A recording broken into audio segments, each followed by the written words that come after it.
The fundamental mission in my understanding of every religious tradition is non-violence to have peace. That's why we need to reflect on what we need to do differently now. And it's not easy. There are great challenges, enormous challenges.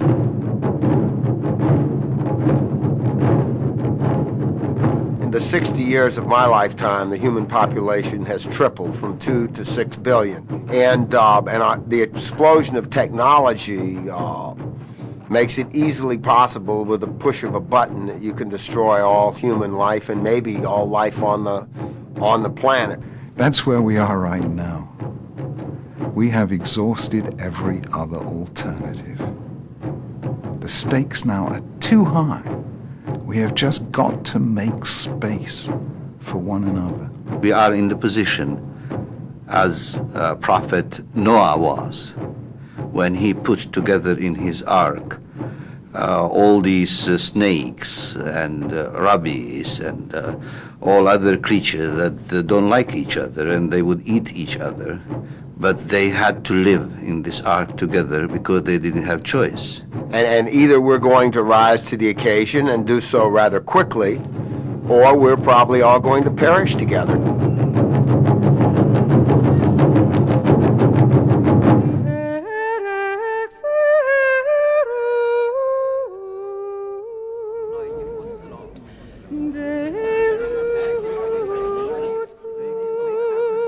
I am from a place just northeast of New York City,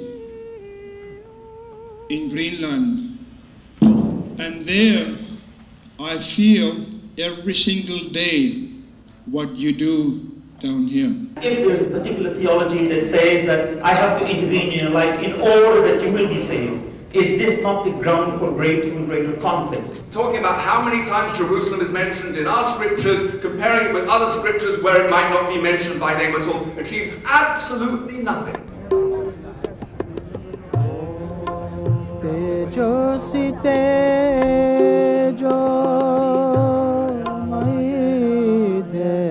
We have entered a new millennium. There have been a number of initiatives, new initiatives.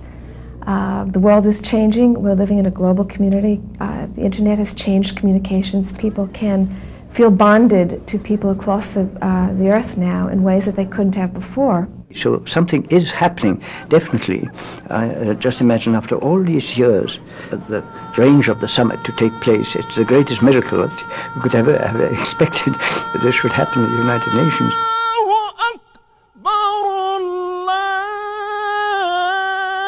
Your Holinesses, Excellencies, ladies and gentlemen, this summit of religious and spiritual leaders is without doubt one of the most inspiring gatherings ever held here. I have great hopes for this summit. But at the same time, I think that the religious leaders of today are not prepared for the challenges that we want to put on their shoulders. The religious leaders must come out and be courageous. They must speak out.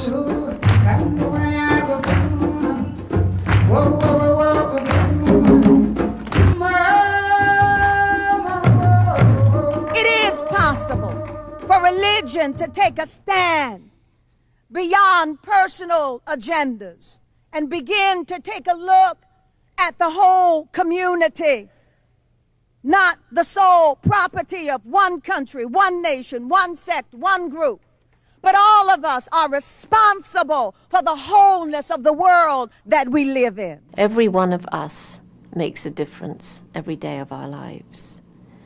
And individual action, collectively, is what's going to change the world. Each one of us has a task in this world. Now, some of us are called maybe to play out our life on a grand historical stage, other people on a more personal, intimate, smaller stage. But who is to say what is more important? What is important is for each of us to meet those challenges that are right in front of us. Don't expect that every problem of the world will be solved with the gathering of these religious leaders at the UN for the first time. This is the beginning of an initiative, a beginning of a process. Excellency, This is the commitment to global peace that we've been working on for the last 16, 18 months.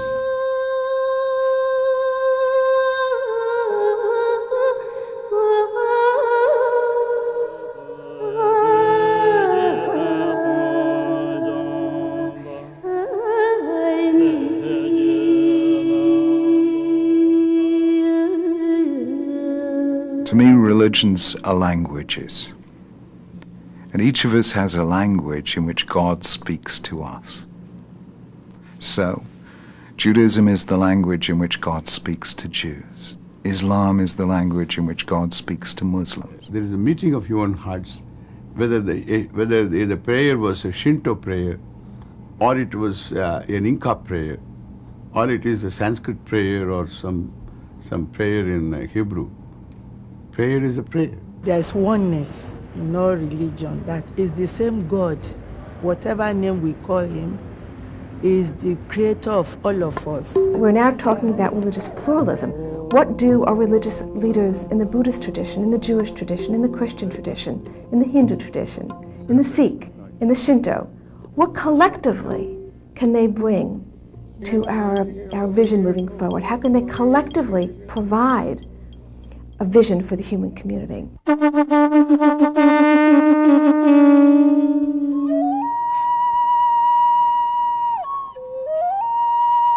They come from the north, from the Arctic. They come from the Amazon.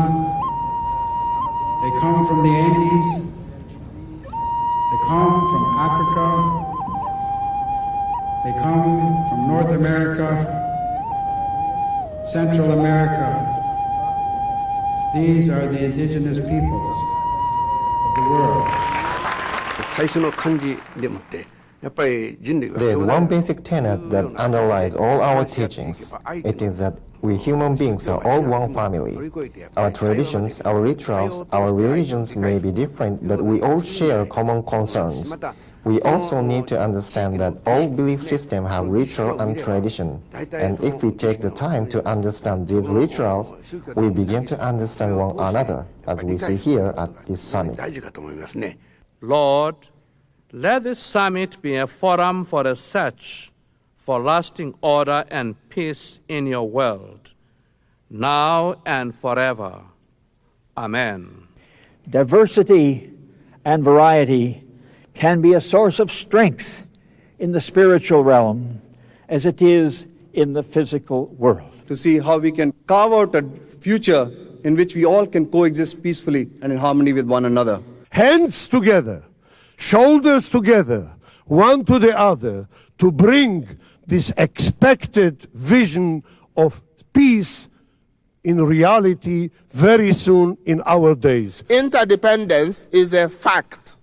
We need one another at the level of individuals, professions, provinces, states, countries, and cultures. And that's the reason why this meeting is so important. They all of a sudden they come together with other people who exercise authority over their species, and they all of a sudden they hear some of their leaders, their own leaders, talk about forgiveness and reconciliation. For example, the man yesterday who said, as in Islam, I apologize to all of the people who have been offended by the actions or the words of something my brothers of Islam have said. I apologize. That kind of humility and that kind of dignity in saying that was so healing for so many people in the room. My name is Gabriel Mayer. I live in Israel. I'm Israeli Jewish, and I'm with the Palestinian delegation with Sheikh Abu Saleh from Palestine. So I'm part of the new generation that is working in a different way for peace. Photographs are being made here, big photographs. Television is going paid. And people are going to look at it. In 5 years, in 40 years, we are going to be in that picture. I want our children